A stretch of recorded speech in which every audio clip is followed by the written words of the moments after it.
너희 믿음을 알려 하였노라 하는 제목으로 나아갈 때 귀하신 은혜가 함께 하시기를 원합니다. 오늘 본문은 사도 바울이 데살로니가 교회 성도들을 향한 간절한 마음을 보여주고 있는 말씀입니다. 바울이 환난과 시련 가운데 있는 성도들의 믿음을 걱정하며 염려하며 디모데를 파송하였고 그들의 믿음을 확인하고자 했습니다. 단순히 완부 확인의 그러한 차원이 아니라 참된 믿음이 무엇인지, 그리고 그 믿음이 어떻게 견고해지는지를 보여주고 있는 말씀입니다. 오늘 우리에게 꼭 필요한 말씀인 줄로 믿습니다. 우리 성도님들도 때때로 환난과 어려움 가운데서 믿음이 흔들릴 때가 있지 않으십니까? 그럴 때 우리는 어떻게 해야 하겠습니까? 오늘 말씀을 통하여서 참된 믿음이 무엇인지 다시 한 번 더 마음 가운데, 신비 가운데 새기는 시간이 될 수 있기를 바랍니다. 첫 번째 읽겠습니다. 시작. 환난은 믿음을 증명하는 하나님의 기회입니다. 1절로 3절까지 말씀을 읽겠습니다. 시작. 그러므로 우리가 하여 아덴에 혼자 머물기를 좋게 여겨 우리 형제 곧 그리스도의 복음을 위한 하나님의 일꾼인 디모데를 보내어 너희 믿음에 대하여 너희를 굳건하게 하고 권하게 하노니 이 환난 중에 아무도 흔들리지 않게 하려 함이라. 우리가 이것을 위하여 세움 받은 줄을 너희가 친히 알리라. 아멘. 바울이 지금 참다 못하여 라고 이렇게 표현하고 있습니다. 이것을 원어로 보니까 스테고라고 하는데 지붕이 새는 것을 막다, 견디다 하는 뜻을 담고 있습니다. 이 바울의 마음이 얼마나 간절했는지 보여주고 있는 그런 말씀입니다. 무엇을 참다 못했다 하고 있습니까? 데살로니가 교회 성도들의 믿음을 염려하는 마음을 참다 못한 것입니다. 바울은 자신이 홀로 아테네에 남는 것을 감수하면서까지 누구를 보냈어요? 디모데를 파송했습니다. 이것이 예수 그리스도의 마음이요 참된 목회자의 마음인 줄로 믿습니다. 또한 3절에서 중요한 말씀을 하고 있습니다. 우리가 이것을 위하여 세움을 받은 줄을 너희가 친히 알리라. 여기서 이것이 무엇을 의미할까요? 이것은 무엇입니까? 바로 환난을 말합니다. 놀랍게도 하나님께서는 우리를 환난을 당하도록 세우셨다 말씀하고 있는 거예요. 동의하시나요? 이것이 하나님의 뜻입니까? 그렇습니다. 자녀이면 또한 상속자요 그리스도와 함께하는 상속자니 그와 함께 영광을 받기 위하여 고난도 함께 받아야 할 것이니라. 신자는 환난을 받아야 한다. 주를 위한 영광을 위한 환난을 받아야 한다라는 것입니다. 요한복음 16장 33절 말씀 읽겠습니다. 시작. 이것을 너희에게 이르는 것은 너희로 내 안에서 평안을 누리게 하려 함이라. 세상에서는 너희가 환난을 당하라. 담대하라. 내가 세상을 이기었노라. 아멘. 우리 주님께서 분명히 말씀하셨습니다. 세상에서 무엇을 당한다? 환난을 당한다. 정말로 요즘 시대를 말하는 것 같습니다. 그런데 예수 믿는 사람들은 더욱더 환난을 당할 거예요. 준비하라고 지금 말씀하시는 거예요. 지금 국민들이 지금 살기 어렵다 하지만 예수 믿는 사람들은 더 어려워질 것이다. 그러하니 그것을 준비하라 하는 것입니다. 그런데 이때 무엇하라고 말씀하십니까? 담대하라고 하십니다. 왜입니까? 주님께서 이미 승리하셨기 때문인 줄로 믿습니다. 그러면 환난의 목적이 무엇입니까? 나를 파괴하려고? 우리를 파괴하려고 하는 것입니까? 아닙니다. 야고보서 1장 2절로 3절 말씀 읽겠습니다. 시작. 내 형제들아 시험을 당하거든 온전히 기쁘게 여기라.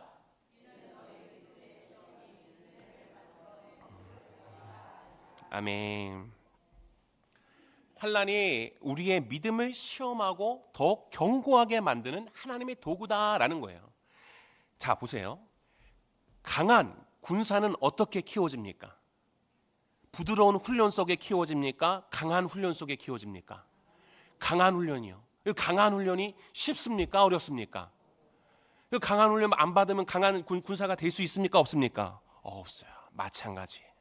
환난이 거세면 거셀수록 하나님께서 기뻐하시는 하나님 나라를 위한 복음의 일꾼으로서 정예로서 세워지게 되어진다라는 것입니다. 마치 금이 불 속에서 연단되어 순금이 되는 것처럼 우리의 믿음도 환난을 통해 더욱 점금 같은 믿음이 되는 것입니다. 아멘. 지금 우리가 다들 살기 어렵다 힘들다 말하고 있습니다. 전 세계에서 그렇고 우리나라에서도 그렇고요. 그런데 예수 믿는 사람들은 주를 위한 환난이 준비가 되어져 있다라는 거예요. 그때도 버티시겠냐 견디시겠냐 하는 것입니다. 베드로전서 1장 7절 말씀입니다. 베드로전서 1장 7절 말씀 읽겠습니다. 시작. 너희 믿음의 확실함은 불로 연단하여도 없어질 금보다 더 귀하여 예수 그리스도께서 나타나실 때에 칭찬과 영광과 존귀를 얻게 할 것이라. 아멘. 자, 금값이요 엄청나게 지금 올랐대요. 지금 한 돈을 예전에는 8만 원 주고 샀다고 하는데 지금 얼마까지 올랐죠? 우리 눈에는 금이 가장 귀한 거예요, 그렇죠? 근데 하나님 눈에는 금보다 귀한 것이 무엇이다? 믿음이다라는 거예요. 믿음이다라는 거예요. 이 믿음의 확실함이 불로 연단한 금보다 더 귀하여 주님 오실 때 칭찬과 영광과 무엇을? 존귀를 얻게 하신다 말씀하고 있는 것입니다. 할렐루야. 그럼 우리의 눈은 지금 무엇을 바라보고 있습니까? 금입니까? 아니면 믿음입니까? 믿음이 되시길 바랍니다. 우리 성도님들 정말 어떻습니까? 환난이 올 때 원망하고 계십니까? 아니면 하나님의 선한 뜻을 바라보고 계십니까? 이게 말씀 속으로 들어가지 아니하면은 하나님의 뜻을 바라보기는 어려워요. 말씀 속에 들어갔을 때에 하나님께서 선한 뜻이 있구나, 그것을 조금이나마 알게 되고 더 깊이 들어갈 때 그렇지, 더욱더 많이 알게 되고 맞아, 하나님 손에 달려있지 하는 거예요. 환난은 하나님께서 우리의 믿음을 더 견고하게 하시려는 하나님의 사랑의 도구인 것을 굳게 믿으시길 바랍니다. 이게 이해가 안 되잖아요. 환난이 하나님의 사랑의 도구라고? 정금 같은 믿음이 되게 하시는 도구라고? 정말 이해가 안 되네. 어떻게 해야 될까요? 말씀 속으로 들어가셔야 돼요.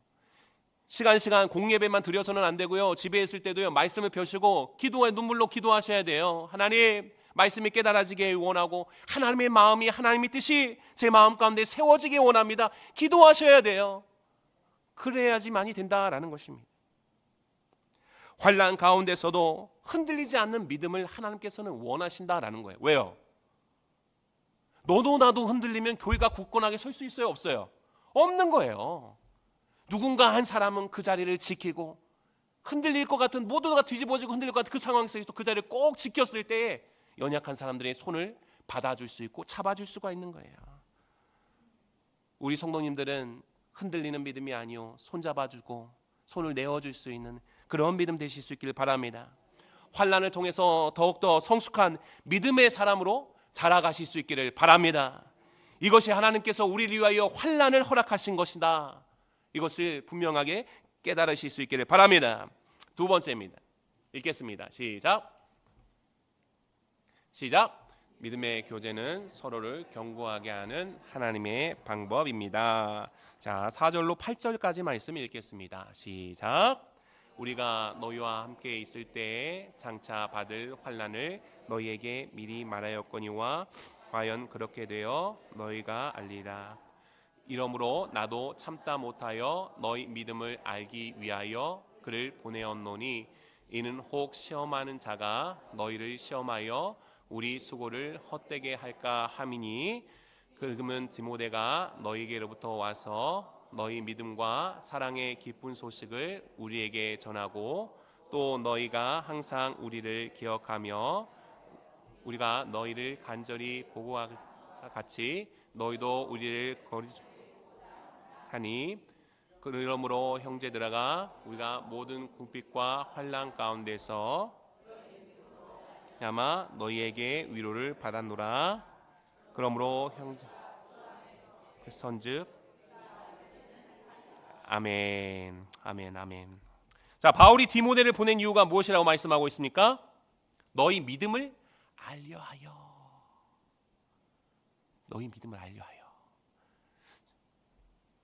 여기서 알려하여라는 말씀은 단순히 정보를 아는 것이 아니라 깊이 체험하고 경험하여 아는 것을 의미합니다. 바울은 데살로니가 교회 성도들의 믿음을 진짜 알고 싶었던 것입니다. 우리 성도님들 마음, 그런 마음 혹시 있으세요? 저분 그 믿음이 어떠한가 알고 싶은 마음? 전에는 저렇게 연약했었는데 지금은 좀 건강해졌나? 그 믿음을 좀 알아보고자 하는 그런 마음이 있으신가요? 근데 바울은 데살로니가 교회 성도들의 믿음을 진짜 알고 싶었던 것 같아요. 그들이 환난 가운데서도 믿음을 지키고 있는지, 유혹하는 자의 유혹에 넘어가지는 않았는지 확인하고 싶었던 것 같아요. 그렇게 말씀하고 있습니다. 그런데 놀라운 일이 일어났습니다. 6절에서 뭐라고 말씀하고 있습니다? 뭐라고 말씀하고 있습니까? 디모데가 돌아와서 기쁜 소식을 전했습니다. 어떤 소식입니까? 데살로니가 교회 성도들이 환난 가운데서도 믿음과 사랑을 지키고 있다라는 소식이었습니다. 할렐루야. 뿐만 아니라 그들도 바울을 간절히 보고 싶어 한다는 소식까지 전해왔습니다. 이 소식을 들은 바울이 어떻게 반응했습니까? 7절입니다. 7절이요. 한번 읽어보겠습니다. 시작. 로 형제들아, 우리가 모든 궁핍과 환난 가운데서 너희 믿음으로 말미암아 너희에게 위로를 받았노라. 아멘. 지금 잘 보세요. 다른 사람의 믿음을 알고자 하는 어떤 사람이 있었어요. 근데 그 사람의 상황을 보니까 그 사람 또한 지금 무슨 상황? 궁핍과 환난 가운데 있었던 상황이에요.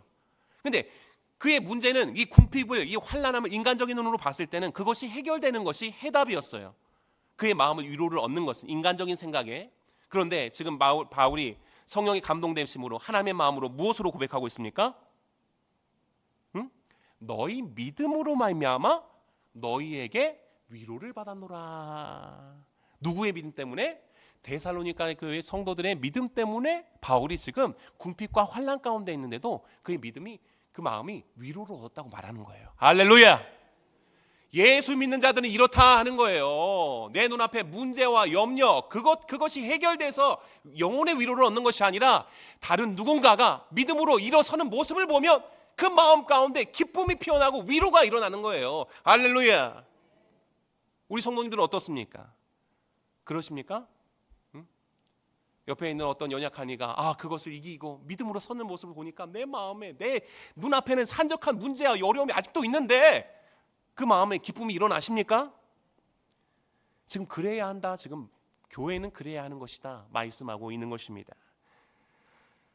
바울 자신도 궁핍과 환난 가운데 있었습니다. 그런데 데살로니가 교회 성도들의 굳건한 믿음을 통해서 위로를 받았다 고백하고 있습니다.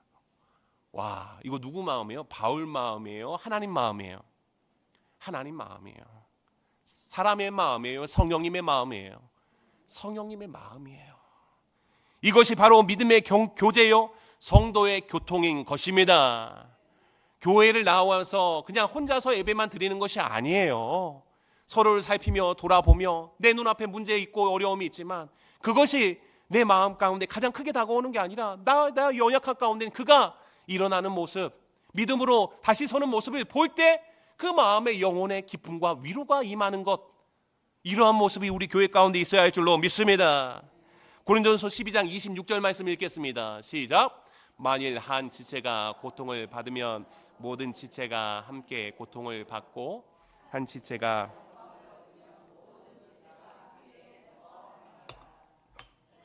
아멘. 우리 모두는 그리스도의 몸의 지체가 되었다는 것입니다. 한 지체가 든든하면 다른 지체들도 든든해지고 한 지체가 흔들리면 다른 지체들도 함께 흔들리는 것입니다. 이것이 하나님께서 교회를 세우신 이유가 된다. 혼자서는 견딜 수 없는 환난도 함께하면 견딜 수 있는 것입니다. 혼자서는 무너질 수밖에 없는 믿음도 서로가 서로를 위하여 기도하고 세워주면 견고해져 가는 것입니다. 저 믿음 봐라. 판단하고 정죄하고 못나니 부족해. 이게 아니라는 거예요. 그래서는 안 된다라는 거예요. 전도서 4장 12절 말씀 읽겠습니다. 시작. 한 사람이면 패하였거니와 두 사람이면 맞설 수 있나니 세 겹줄은 쉽게 끊어지지 않으니라. 아멘. 지금 아멘 하셨죠? 이 아멘 하신 분마다 손잡아 주셔야 된다는 거예요. 손을 내밀어 주셔야 된다는 거예요. 나보다 조금 낫고 좀 있어 보이고 뭔가 할 만한 그 사람들만 손잡아 주세요. 내 손잡아 하는 게 아니라 나보다 부족하고 연약하고 모자라 보고 연약할 지극히 그 작은 자의 손을 얼마든지 제가 잡아주겠습니다 하는 그런 마음으로 나아가실 수 있길 바랍니다. 그게 교회가 되어야 한다라는 거예요. 우리 성도님들 과연 어떻습니까? 혼자서 신앙생활을 하려고 하지는 않으십니까? 교회 공동체를 통해서 서로 세우고 세워지는 은혜를 경험하실 수 있기를 바랍니다. 8절에서 바울은 너희가 주 안에서 굳건히 선즉 우리가 이제는 살리라 고백하고 있습니다. 뭐래요? 너희가 주 안에서 굳건하게 선즉 이제는 살리라. 그제서야 살리라. 이게 무슨 말씀입니까? 데살로니가 교회 성도들이 굳건히 서는 것이, 믿음 안에서 굳건하게 건강하게 세워지는 것이 바울에게는 생명과도 같았다라는 것이에요. 생명과다. 그래서 성경에서 뭐래요?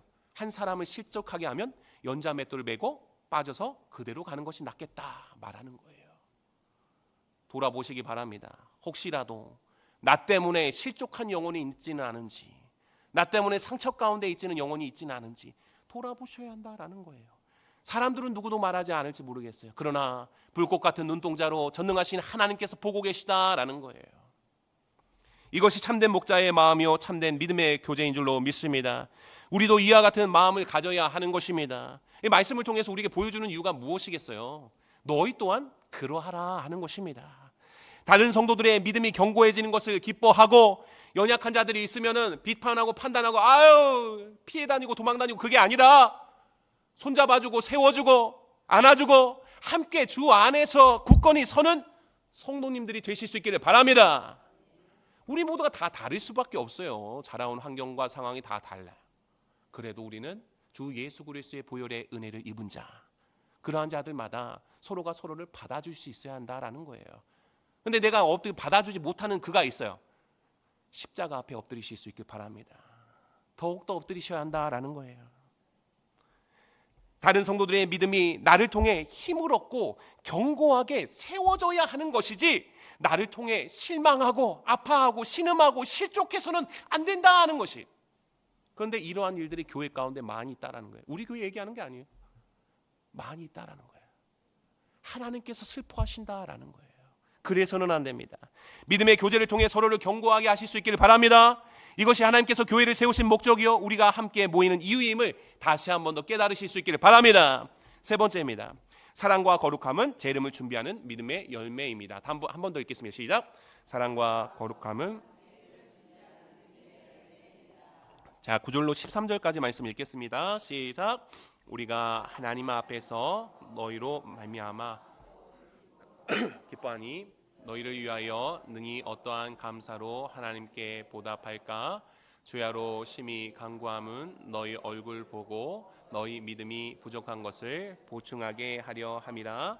하나님 우리 아버지와 우리 주 예수는 우리 길을 너희에게로 갈 수 있게 하시오며 또 주께서 우리가 너희를 사랑함과 같이 너희도 피차감과 모든 사람에 대한 사랑이 더욱 많아 넘치게 하사 마음을 굳건하게 하시고 우리 주 예수께서 그의 모든 성도와 함께 강림하실 때에 하나님 우리 아버지 앞에서 거룩함에 흠이 없게 하시기를 원하노라. 아멘.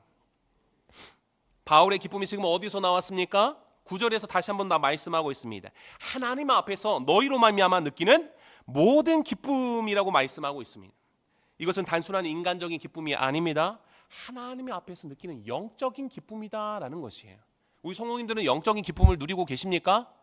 아니 먹고 마시는 거 아름다운 거 보는 거 다 하면 기분 좋고 막 기분 좋고 마음이 설레고 하는 거 이런 거 말고요. 영적인 기쁨을 말하는 거예요. 영적인 기쁨. 지금 바울이 말하고 있잖아요. 하나님 앞에서 너희로 말미암아 느끼는 모든 기쁨이다 이렇게 말씀하고 있습니다. 영적인 기쁨을 알고 그것을 찾으려 애쓰시는 성도님들 되실 수 있길 바랍니다. 데살로니가 교회 성도들이 환난 가운데서도 믿음을 지키고 사랑으로 반응하며 거룩한 삶을 살아가는 것을 보고 하나님께 감사하며 기뻐한 것입니다. 와, 할렐루야.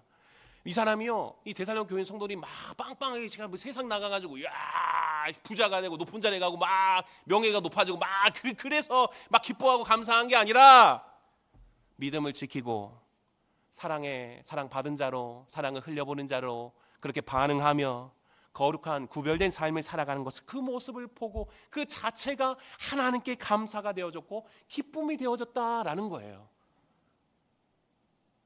어떻게 하면 이런 믿음이 될 수 있을까요? 바울처럼 그렇게 모든 고난과 환난을 거치고 나서야 그렇게 되어질까요? 우리 성도님들은 어떠세요? 이런 영적인 기쁨을 사모하기 원하십니까? 세상에 줄 수 없는 기쁨을 누리길 원하십니까? 그러셔야 한다라는 거예요. 이왕 예수 믿었으면 예수 믿는 자로서 영적인 것을 구함으로 세상에 줄 수 없는 기쁨을 알고 누리실 수 있기를 바랍니다. 10절에서 바울이 무엇을 위해서 밤낮 기도했다고 말하고 있습니까? 너희 믿음에 부족한 것을 보충하게 하소서 이렇게 기도했습니다. 보충하다라는 것을 보니까 원어로 보니까 완전하게 하다, 온전하게 맞추다라는 뜻입니다. 어부들이 그물을 깁는 것을 표현할 때 사용하는 단어이기도 하였습니다. 우리 믿음에는 항상 부족한 부분이 있다라는 거예요. 찢어진 그물처럼 구멍이 있을 수 있다 없다? 있다라는 거예요. 완전한 믿음은 없어요. 완전한 믿음은 오직 예수님만이시죠. 찢어진 그물처럼 구멍이 있을 수 있습니다. 그런데 하나님께서는 그 부족한 부분을 보충하고 온전하게 하여 주시겠다 말씀하시는 것입니다. 할렐루야. 우리의 믿음을 온전케 하시는 분은 오직 하나님이신 줄로 믿습니다. 할렐루야. 그래서 우리가 말씀을 들어도 어떻게 해요? 말씀을 듣고 누구의 이름으로 기도하는 거예요? 예수님의 이름으로 기도하는 거예요. 아멘 아멘 한다고 해도 그 아멘 한 그 말씀의 순종의 모습이 내 삶 가운데 나타나기가 쉬워요, 어려워요? 어려워요. 그럼 어떻게 그 말씀의 성취가 순종하는 모습이 내 삶 가운데 나타날 수 있습니까? 계속해서 예수님을 의지하고 붙드는 심령들마다 가능하게 되어지는 것 줄로 믿습니다. 아멘. 바울이 기도한 두 가지가 있습니다. 첫 번째, 사랑이 더욱 많아 넘치게 해달라는 기도입니다. 12절 말씀 한번 읽겠습니다. 12절 시작. 또 주께서 우리가 너희를 사랑함과 같이 너희도 피차감과 모든 사람에 대한 사랑이 더욱 많아 넘치게 하사. 아멘. 넘치는 게 뭐예요? 풍성하게 하다, 초과하게 하다라는 거예요. 자, 이 물을 이 잔만큼만 있으면 누구만 마셔요? 여기 서 있는 안요한 목사만 마시겠죠. 근데 물이 막 넘쳐요. 그럼요? 옆에 있는 사람들도 다 마실 수가 있는 거예요. 지금 뭘 넘치게 하라는 거예요? 사랑을 넘치게 해야 된다라는 거예요. 사랑을 넘치게. 하나님께서 우리에게 주시는 사랑은 필요한 만큼 그렇게 주시는 사랑이 아니라 넘치도록 부어주시는 사랑인 줄로 믿습니다. 그 넘치는 사랑을 가지고 무엇하라고요? 사랑하라고요. 요한복음 13장 말씀 다시 한 번 더 읽겠습니다. 시작. 새 계명을 너희에게 주노니 서로 사랑하라. 내가 너희를 사랑한 것 같이 너희도 서로 사랑하라. 너희가 서로 사랑하면 이로써 모든 사람이 너희가 내 제자인 줄 알리라. 아멘. 예수 믿는다고 한다면은 티가 나야 된대. 직분자라고 한다면 티가 나야 된대. 목사님이, 장로님이, 안수집사님이, 권사님이, 은혜의 직분자가 뭐 어떤 티가 더 많이 나야 되겠어요? 사랑이 많은 티가 나야 된다는 거예요. 사랑이야말로 그리스도인의 표지가 된다 지금 말씀하는 것입니다. 우리가 주님의 제자임을 나타낸 증거가 바로 무엇이다? 사랑이다라는 거예요. 아무리 믿음하고 말씀대로 순종하세요 뭐 하세요 하는데 사랑이 나타나지 않아. 뭔가 좀 다른 길로 하나님께서 말하시는 길로 가고 있지 아니한 거예요. 그런데 이 사랑은 우리의 노력으로 되는 것입니까? 아닙니다. 주께서 넘치게 하시는 은혜가 되는 줄로 믿습니다. 이 넘치는 은혜를 사모하실 수 있길 바랍니다. 그럼 어떻게 기도하셔야 돼요? 하나님 저로 사랑하게 해주세요 하는 거예요. 사랑하게 해주세요. 날 좋아하는 사람만 사랑하는 게 아니라 나를 미워하고 나를 원망하고 나를 싫어하고 좀 그런 사람들도 사랑하는 마음을 주세요. 예수님만 마음을 주세요 하셔야 한다라는 거예요. 두 번째입니다. 거룩함에 흠이 없게 해달라는 기도입니다. 13절 말씀 읽겠습니다. 시작. 너희 마음을 굳건하게 하시고 우리 주 예수께서 그의 모든 성도와 함께 강림하실 때에 하나님 우리 아버지 앞에서 거룩함에 흠이 없게 하시기를 원하노라. 아멘. 첫 번째 기도는 뭐였다고요? 사랑이 넘치게 해주세요. 두 번째는 거룩함에 흠이 없게 해주세요 라는 기도하라는 것이에요. 왜요? 이 기도의 목적이 무엇입니까? 주님의 재림을 준비하시기 위함이다라는 거예요. 주님의 재림을 준비하기 위함이다. 그러면 주님의 재림을 주님 어서 오세요 이 준비하시는 말씀마다 어떤 기도해야 된다고요? 첫 번째 사랑이 넘치게 해달라 기도해야 될 것이고 또 두 번째 뭐예요? 거룩함에 흠이 없게 해달라 기도하셔야 한다라는 거예요. 그런데 이런 기도와 이런 기도대로 사랑을 흘려보내거나 구별된 삶의 모습을 살아가지도 않는데 주님 어서 오세요 그러면 예수님이 왔어. 그럼 뭐라고 할까요? 나 너 몰라 하는 거예요. 근데 성경 말씀을 보니까 이렇게 나 너 몰라 할 사람들이 적대요 많대요. 허다하대요. 웬만하면 다 나 너 몰라. 왜요? 생명의 길, 구원의 길은 생각보다 더 넓은 길이 아니요 좁고 좁은 길이다라는 거예요. 근데 사람들이 다 착각에 빠져 있다라는 거예요. 착각에서 벗어나실 수 있기를 바랍니다. 마태복음 24장 말씀입니다. 시작. 그러므로 너희도 준비하고 있으라. 생각하지 않은 때에 인자가 오리라. 거룩함은 우리의 노력으로 이루어지는 것이 아닙니다. 하나님께서 우리의 마음을 굳건하게 하시고 거룩함에 흠이 없게 하여 주시는 것입니다. 이것이 은혜입니다. 어떻게 이것이 가능할까요? 말씀을 붙들고 말씀에 의지하여 주님의 마음으로 성령으로 기도할 때 가능하게 되는 것입니다. 데살로니가전서 4장에서 무엇이라 말씀하고 있습니까? 시작. 하나님의 뜻은 이것이니 너희의 거룩함이라. 거룩함이야말로 하나님의 뜻이다라는 거예요. 내가 우리 집이 이만큼 커, 우리 이만큼 살아, 세상과 비교해서 다른 집보다 비교했을 때 이만큼 살아.